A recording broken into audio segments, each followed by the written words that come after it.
They thought the GPS would guide them home. Instead, it led them into silence.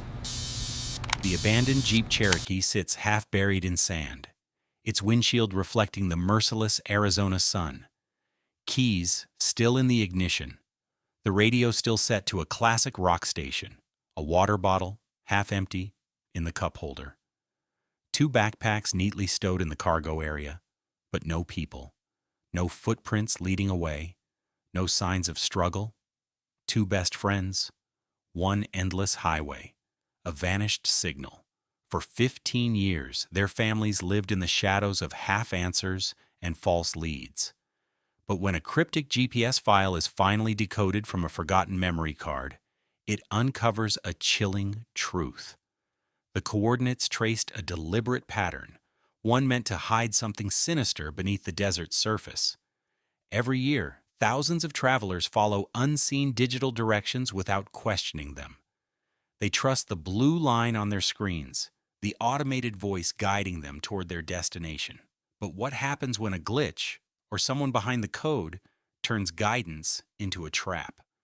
Tonight, we retrace the last drive of Ethan Cole and Marcus Delaney and reveal the warning signs most people still overlook, because the most dangerous signal is the one that looks completely normal.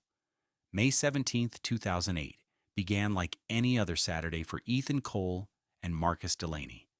The 2 college seniors, weeks away from graduation at Northern Arizona University, loaded up Ethan's 2002 Jeep Cherokee for what they called their final freedom run, a 3-day road trip from Flagstaff to Moab, Utah. It was supposed to be their celebration. Rebecca Cole explains, her eyes fixed on a framed photo of her younger brother. At 47, Rebecca has spent nearly a third of her life searching for answers about that trip. Ethan was headed to law school in the fall. Marcus had just landed an engineering job in Phoenix. This was their last chance to be just kids. The grainy home video footage from that morning shows 2 young men in their early 20s, carefree and laughing. Ethan, tall and lanky with sandy blonde hair, meticulously checks items off a handwritten packing list, while Marcus, stockier with dark curls, tosses bags into the back with casual efficiency. "Got the tent?" Ethan asks in the video. "Check," Marcus responds. "Extra batteries for the GPS?" "Double check. Stop worrying, man. The desert isn't going anywhere." These mundane exchanges would later be scrutinized by investigators, family members, and eventually forensic psychologists, all searching for some hint, some warning sign of what was to come. But there was nothing unusual to find. Just 2 friends embarking on a trip they'd planned for months. The route they mapped was straightforward. North on US 89 from Flagstaff through Page, Arizona, then east on SR 98 toward Monument Valley before heading up to Moab. A well-traveled tourist path with regular gas stations, rest stops, and cell service. The journey should have taken approximately 6 hours.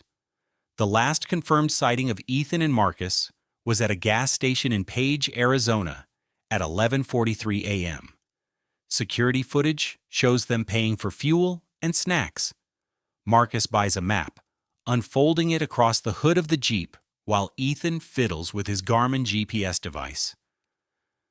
"They were arguing about the route," recalls Tricia Hernandez, the cashier who rang them up that day. The dark-haired one, that would be Marcus, wanted to take some scenic back road he'd read about online. Said it would save them time and show them parts of the desert most tourists never see. That detour, that innocent decision to trust a shortcut, would set in motion a chain of events that would haunt 2 families for 15 years. When Ethan and Marcus failed to arrive at their reserved campsite outside Moab that evening, neither family was immediately concerned. Cell reception was notoriously spotty in the region, and the 2 were known for spontaneously altering their plans. "We thought they might have stopped to take photos or explore," says Janet Delaney, Marcus's mother. "They were adventurous. That's just who they were." But when 2 days passed without contact, both families contacted authorities. By May 21st, a multi-state search was underway. The search teams found Ethan's Jeep 3 days later, on May 24th, abandoned on an unmarked dirt path approximately 27 miles east of Page, Arizona. The location was nearly 80 miles off their planned route, in an area locals referred to as Ghost Road, a network of unmarked trails once used by uranium prospectors in the 1950s. The scene puzzled investigators from the start. Nothing made sense, explains former Coconino County Sheriff's Deputy Miguel Salazar, who was among the first responders. The vehicle wasn't damaged. It had plenty of fuel. All their camping gear was still inside. Their phones were gone, but everything else remained, including their wallets and IDs. It was like they just stepped out and vanished. The most perplexing detail was the GPS unit, still mounted on the dashboard, still powered on despite the Jeep's battery having died. Its screen displayed an error message: signal lost, recalculating route. The coordinates it showed pointed to nowhere. It starts harmlessly. A shortcut, a scenic route, a suggestion from your navigation system that promises to save you 10 minutes. We trust it without question, our eyes glued to the digital blue line. But sometimes the detours are where control slips away. In Ethan and Marcus's case, the last recorded GPS route took them off the highway, into a network of unmarked fire roads. It was a location not mapped on public databases at the time. Neither of their phones had service, yet the GPS continued giving directions. Later analysis found traces of a custom waypoint, entered manually from an external source. It wasn't a random glitch, explains Dr. Catherine Vega, a digital forensics specialist who examined the GPS device in 2013. The coordinates had been uploaded as a custom route file, disguised as a tourism enhancement. It literally guided them step by step into a dead zone. Phone records would later confirm that Marcus had downloaded a file titled azscenicroutes.gpx from an online forum 3 days before their trip. He'd mentioned finding insider tips about hidden viewpoints along the Arizona-Utah border. The warning is clear. The illusion of guidance can kill as efficiently as any trap. A friendly voice, promising a faster way, can sometimes be the beginning of the end. Maps don't make mistakes, right? That's what most of us believe. But GPS can be manipulated. Data can be altered. When we surrender our instincts to screens, we lose our oldest survival tool, doubt. Investigators discovered that the GPS firmware in Ethan's car had been updated with third-party software months before the trip, something neither family remembered authorizing. The coordinates recovered from that device led straight into desert land, managed by no official authority. It's called GPS spoofing, explains former NSA analyst Richard Tremaine. By 2008, the technology to override GPS signals was already available, though mostly limited to military and certain private contractors. Someone with enough knowledge could essentially create ghost routes that looked legitimate to consumer devices. What Ethan and Marcus couldn't have known was that their trusted navigation system was guiding them using corrupted data, information designed to lead them away from populated areas and into isolation. The warning is unmistakable. When we trust every signal, we invite deception into our most vulnerable moments. Be skeptical. Technology remembers everything, but not always the truth. Not all disappearances begin outside. Sometimes they start in the silence between two people. Resentment, jealousy, or guilt can mutate into bad decisions. And when paired with an isolated setting, small tensions become dangerous catalysts. Ethan's journal, recovered from his dorm room, revealed fragments of frustration, arguments over the route, mistrust about Marcus's real reason for the trip. Investigators would later find out Marcus had been corresponding with a local prospector who promised them an off-map landmark, rumored to hide old mining relics. Found out why M is so obsessed with this trip, reads an entry dated May 2, 2008. He's been talking to some guy online about hidden treasures out in the desert. Says it could be our last chance to discover something before we're trapped in offices forever. Sounds sketchy, but don't want to ruin his excitement. A later entry adds, "Told M I'm not comfortable going off route to meet some stranger. He says I worry too much that the guy is legit. Said he's a former surveyor who knows all the places tourists never find. Still uneasy about it." The warning stands. When relationships fracture on the road, every choice becomes amplified. The difference between trust and tragedy can fit in the space of a single, unspoken moment. Every device tells a story until it stops. The last signal pinged from Ethan's phone came at 9:42 p.m. near an abandoned utility site. 7 minutes later, Marcus's phone went offline too. Then silence. Years later, digital forensics uncovered a chilling anomaly, a GPS spoof signal that overrode their last known location, masking it within a 10-mile radius. This phenomenon wasn't new. In the mid-2000s, experimental GPS masking devices, often used by private contractors, could distort location data. One was later traced to a construction company working near the same region. "It's like they drove into a digital black hole," says Rebecca Cole. The search team spent days combing a location that wasn't where they actually were. The system was literally lying about their position. Cell tower triangulation, attempted in 2008, placed their phones in 3 contradictory locations, creating what investigators called a ghost triangle, an area of approximately 127 square miles of harsh desert terrain that would be virtually impossible to search comprehensively. The warning echoes. When signals vanish, they don't always fade. Sometimes they're erased. Never assume what you see on a map is what exists in reality. After years of dead ends, a geocoding expert finally cracked the corrupted GPS data from Ethan's camera. The file didn't just contain their location. It formed a pattern of overlapping waypoints, circling something buried beneath the sand. It wasn't random. It was someone's mark. And at the final coordinate, they found remnants of the missing vehicle halfway submerged in the dunes, untouched since 2008. The decoded GPS file revealed metadata linked to a deleted user profile, a name associated with the same prospector Marcus had met online, Lyle Wren, a former land surveyor with connections to abandoned mining operations throughout the region. The coordinates weren't just directions, explains digital archaeologist Marco Fernandez, who helped decode the file in 2023. They were a signature, a pattern we've now found in other cases of vehicles directed off main routes into isolated areas. It's like a spider's web drawing people in. The warning persists. Not all truths vanish with time. Some just wait to be unlocked, line by coded line, until someone pays attention. For 15 years, the case of Ethan Cole and Marcus Delaney remained officially classified as a missing persons investigation. Despite extensive searches, including helicopter sweeps, cadaver dogs, and volunteer search parties that combed thousands of acres of desert, no bodies were ever found.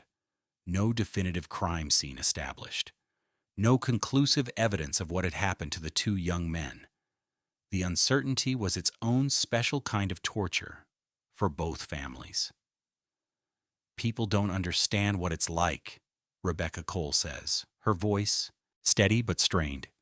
"There's no closure, no grave to visit, just this terrible wondering that never stops. Did they suffer? Are they still out there somewhere? Could they possibly be alive?" Your mind tortures you with possibilities. Rebecca, 7 years older than her brother Ethan, transformed her grief into purpose. After the initial investigation stalled, she left her corporate marketing job and became a freelance journalist, specializing in missing persons cases and digital security. Her annual articles on the anniversary of Ethan and Marcus's disappearance kept the case in public awareness, if not exactly alive. Everyone thought I was obsessed, she admits. My marriage ended partly because of it. My therapist warned me about unhealthy coping mechanisms. But I just knew, that something was missing. Some piece of the puzzle that would make sense of all this. That missing piece would finally emerge in the most unexpected way. In April 2023, nearly 15 years after the disappearance, Rebecca was helping her aging parents clean out their home in preparation for downsizing to a retirement community. In Ethan's old bedroom, untouched since his disappearance save for occasional dusting, she discovered a camera bag pushed far back in his closet. Mom thought she'd gone through all his things years ago, Rebecca recalls. But this old bag had somehow been overlooked, wedged behind a box of high school yearbooks. Inside was Ethan's backup camera, not the DSLR he'd taken on the trip, but an older point-and-shoot model he'd apparently decided to leave behind. And inside that camera was something invaluable, a memory card containing test photos he'd taken while planning the trip. Most of it was nothing special, Rebecca says. Practice shots of his backpack setup, lists of gear, some maps he'd photographed. But then there was this one folder labeled Coordinates. And that's when everything changed. The folder contained multiple GPS waypoint files, not just the standard route from Flagstaff to Moab, but a series of additional coordinate sets that had never been part of the official investigation. Some appeared to be alternative scenic routes. Others were marked as points of interest along the way. And one file, dated just 2 days before the trip, was titled simply El Ren Location. I nearly collapsed when I saw that file name, Rebecca remembers. Lyle Wren had been mentioned in the investigation, but the police could never locate him for questioning. His name appeared in some online forums Marcus had visited, but the trail went cold. Now suddenly I was looking at coordinates he had apparently sent directly to Ethan. Rebecca immediately contacted Detective Raul Mendez, a recently retired investigator who had worked the original case and had stayed in touch with both families over the years. Though no longer officially with the department, Mendez's connections and institutional knowledge would prove invaluable. I'd spent 12 years working that case before I retired, Mendez explains, his weathered face solemn beneath salt and pepper hair. You don't just walk away from something like that. When Rebecca called me, it took me about 3 seconds to decide I was back on the job, badge or no badge. Together, they sought the help of digital forensic specialists to analyze the recovered memory card. What they found would not only reopen the investigation, but completely transform our understanding of what happened to Ethan Cole and Marcus Delaney. People think digital information is either there or it's gone, Fernandez explains, carefully examining Ethan's memory card under a specialized microscope. But data doesn't die easily. It leaves traces, fragments. Even when files are deleted or corrupted, ghosts remain in the code. Fernandez specializes in recovering digital information from compromised sources. Everything from water-damaged phones to partially burned hard drives. His expertise has helped solve cold cases dating back to the earliest days of consumer computing. What made Ethan's memory card particularly interesting was that it contained shadow data, information that isn't visible in the normal directory structure but exists in the underlying storage, he continues. Someone had attempted to delete certain files, but they didn't understand that deletion doesn't actually remove the data. It just removes the pointers to where that data is stored.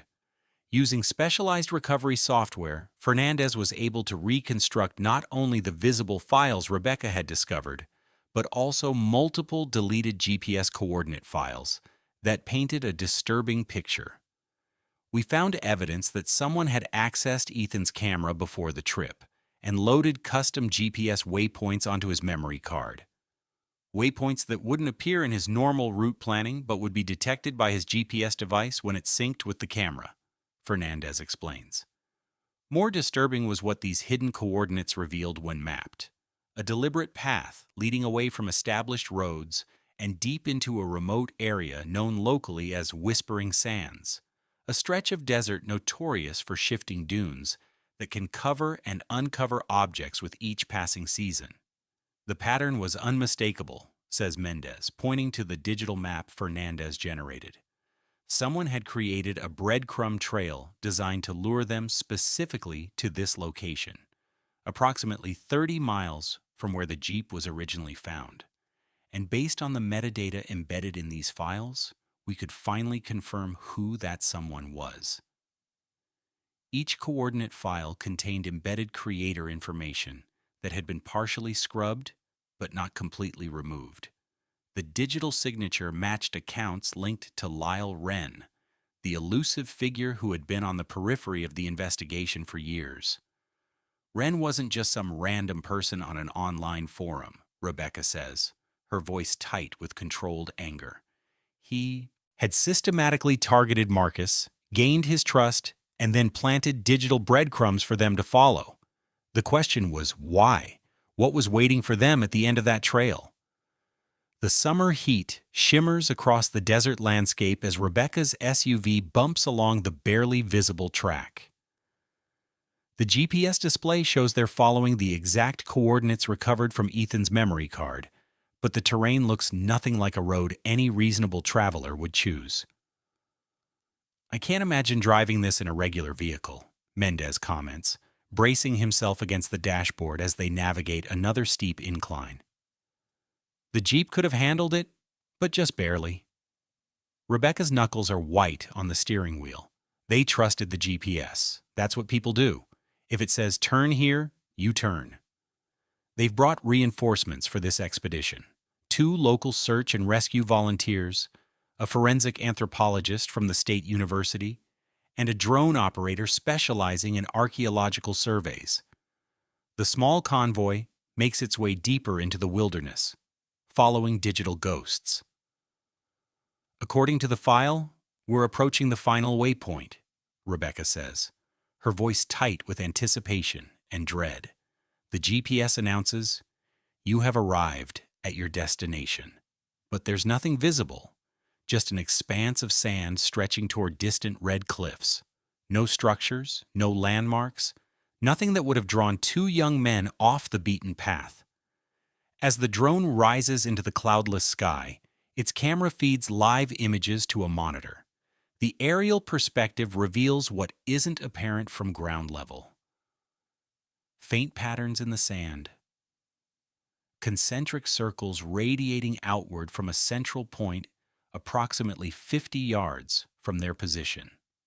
Those aren't natural formations, the anthropologist Dr. Helena Winters observes. Those are signs of human activity, and relatively recent within the last few decades. The team approaches the location cautiously. Years of investigative disappointments have taught them not to expect immediate answers, but what they find exceeds their most optimistic hopes. Partially exposed by recent wind activity, the edge of a metal frame peeks through the sand.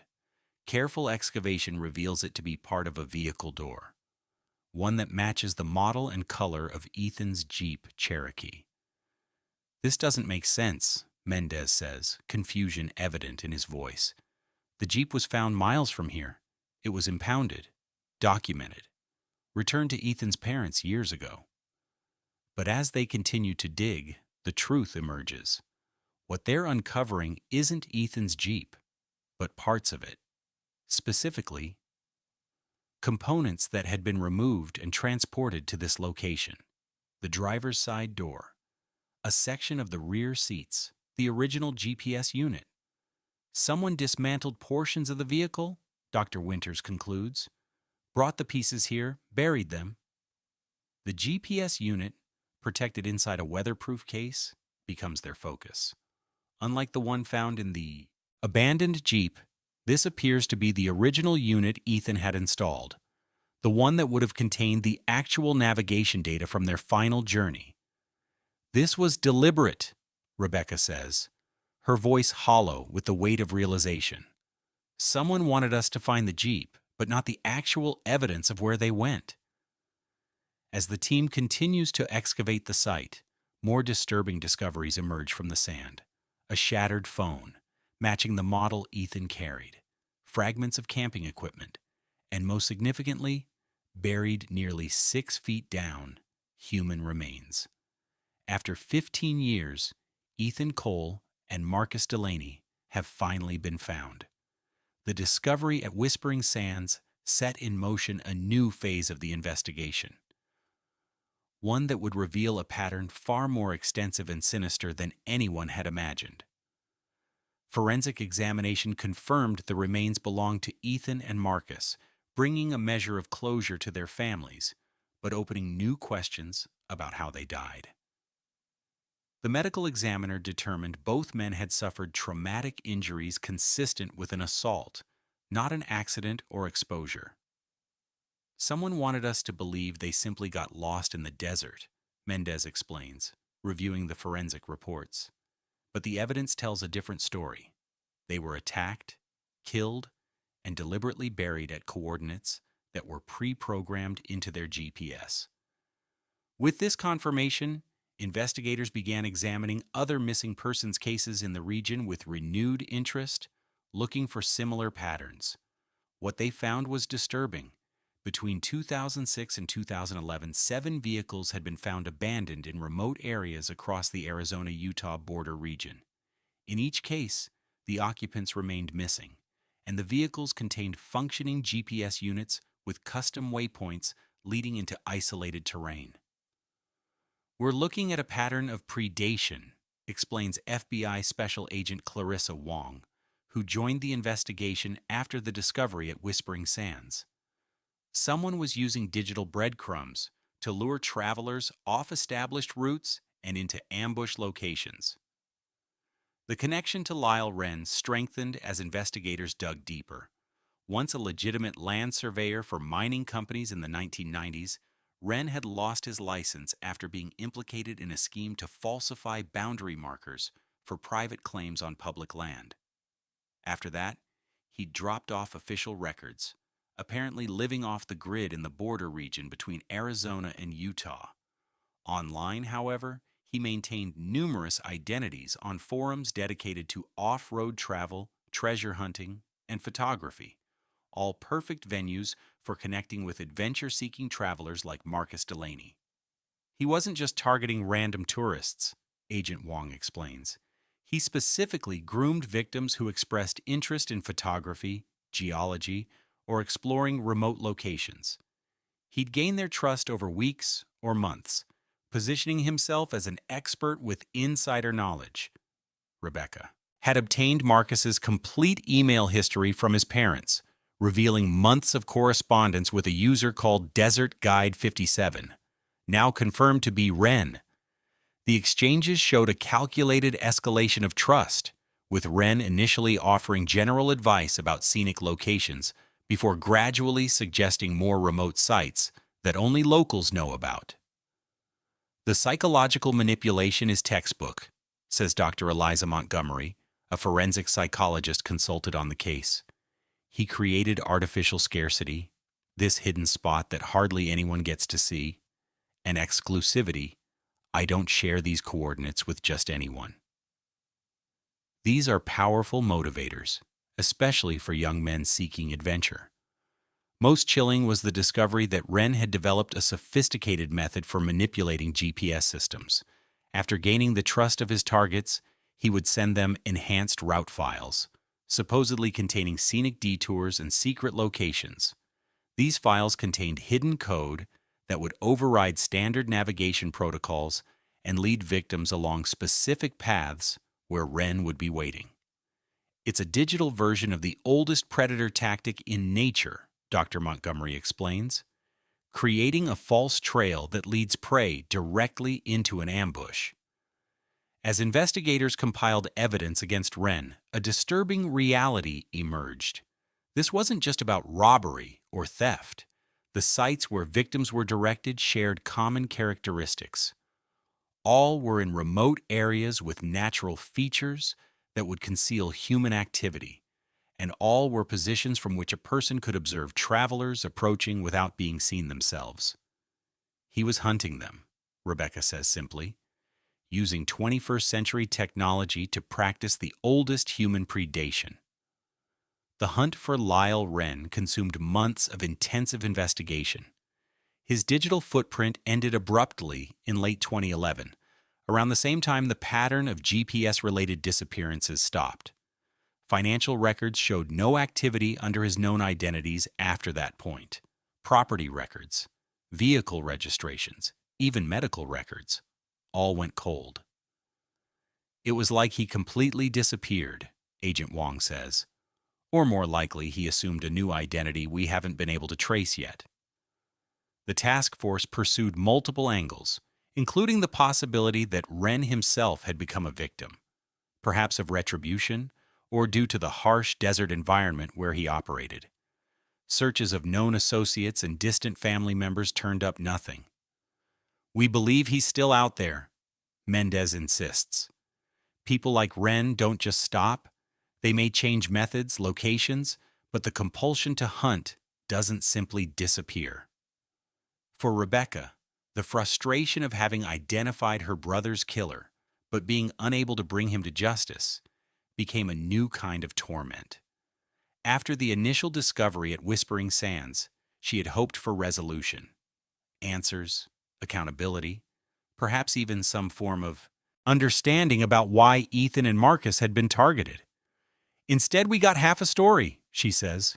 We know who and how, but not where he is now, or if he's still doing this to others. We follow the blue line without question, Nash continues.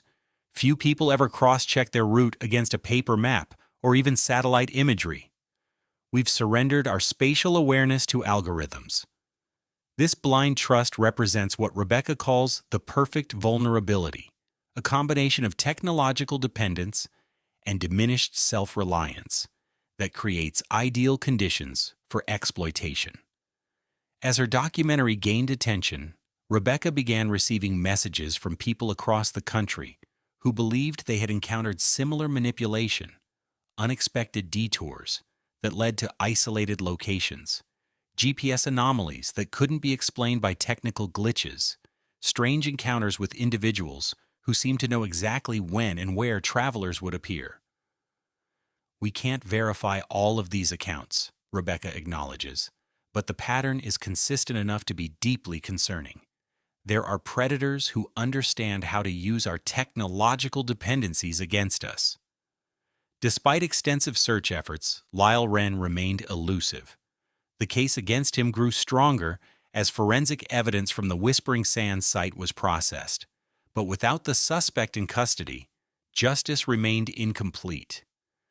The email arrived in Rebecca's inbox with the subject line, "I know where Lyle Wren is." Typically, she would treat such messages with skepticism. After her documentary aired, she had received dozens of tips, most proving to be dead ends or, worse, cruel hoaxes. But something about this one seemed different. The sender had included details about Wren's methods that hadn't been made public. The email came from Helen Marsden, a woman in her 70s living in a small coastal town in Oregon. She claimed to have been married to Lyle Wren briefly in the 1990s, before his surveying license was revoked. Their relationship had ended when his behavior became increasingly erratic and secretive. He was obsessed with maps, Marsden wrote, not just using them, but controlling them. He talked about how whoever controlled the maps controlled where people went, what they saw. It seemed philosophical at first, but looking back, I realize he was developing a methodology. After seeing Rebecca's documentary, Marsden recognized her ex-husband's techniques. What prompted her to reach out, however, was a recent local news story about unusual activity at an abandoned fire lookout tower in the Coast Range Mountains. Activity that matched patterns she associated with Wren.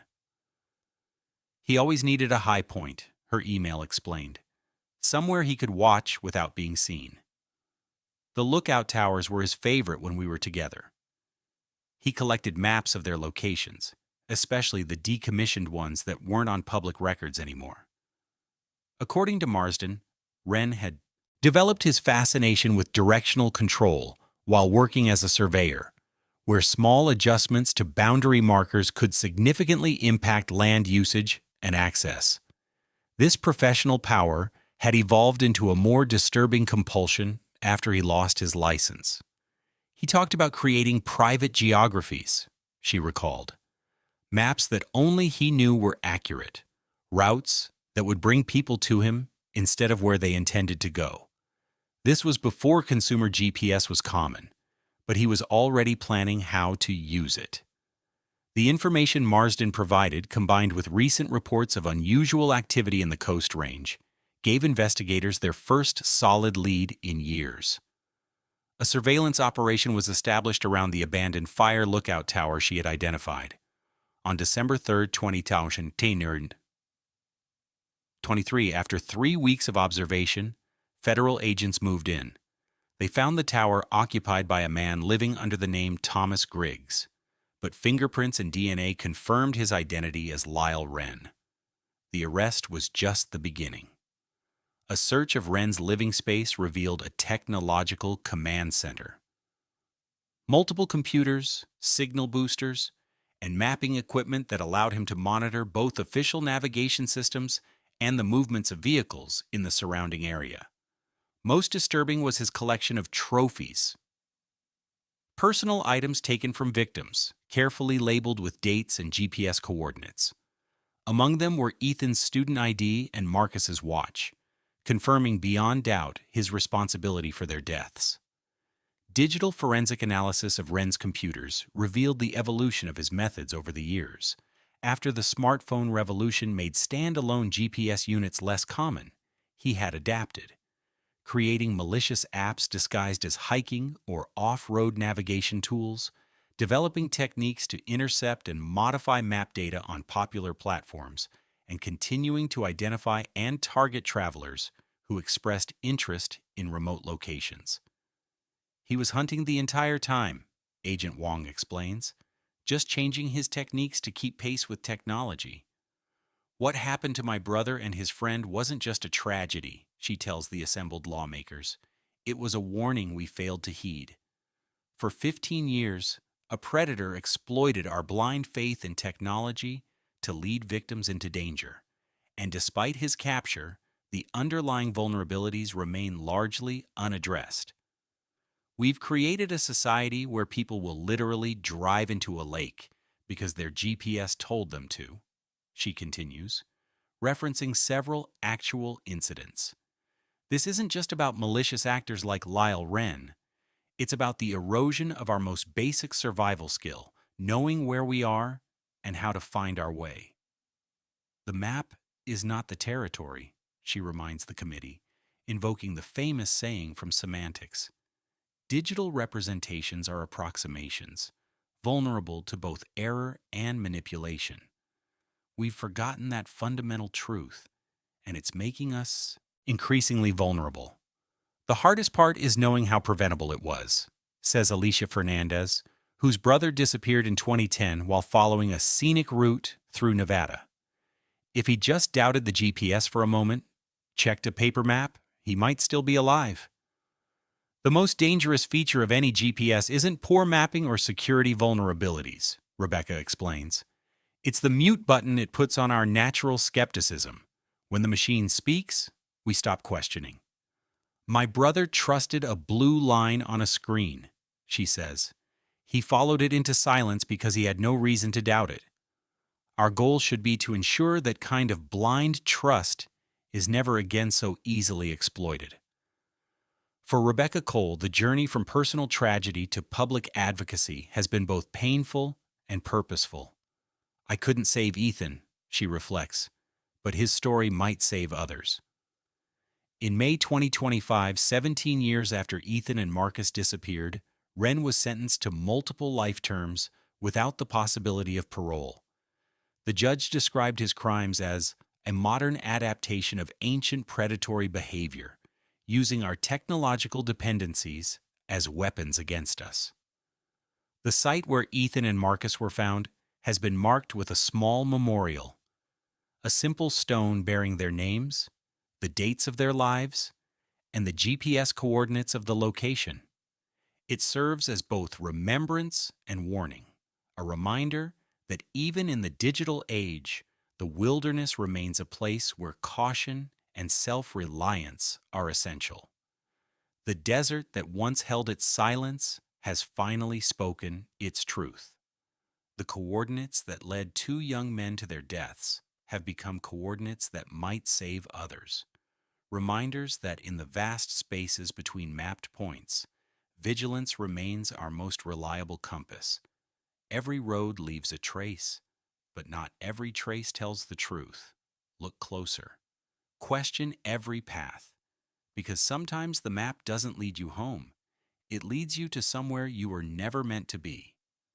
As Rebecca Cole's advocacy work continues, she emphasizes 5 critical warning signs that might indicate GPS manipulation or digital misdirection.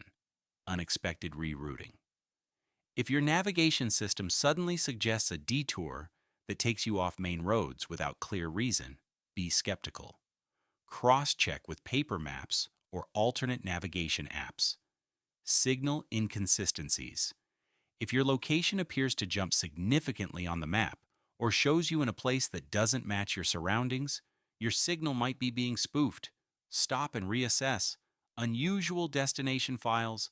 Be cautious about downloading custom routes, waypoints, or hidden gem coordinates from unverified sources online. These can contain malicious code that overrides normal navigation. Too perfect timing. If someone appears to know precisely when you'll arrive at a remote location, it could indicate they're tracking your movements through your navigation data. Trust your instincts. The most important sign is internal. That feeling that something isn't right about the route or location. If your gut tells you a direction feels wrong, it probably is. The technology that guides us is powerful. Rebecca concludes in her latest presentation, but the human instinct that questions that guidance is even more powerful. That's what Ethan and Marcus lost sight of in their final hours, the permission to doubt the machine. Their story reminds us that in the space between mapped points, between the certainty of technology and the uncertainty of the wilderness, our most reliable navigation tool remains our own judgment. 15 years of silence ended with numbers, cold, digital, indisputable. But behind every coordinate lies a story, a warning, a plea from the past. Pay attention to the small signs. Trust can mislead. Technology can lie. Patterns can deceive. And sometimes the most dangerous detours start with the words, rerouting for a faster path. If you've ever ignored a strange direction from your GPS or dismissed your instinct because an app knew better, remember this story, because Ethan and Marcus's experience isn't just about what happened to them. It's about what could happen to any of us when we stop questioning the path we're on.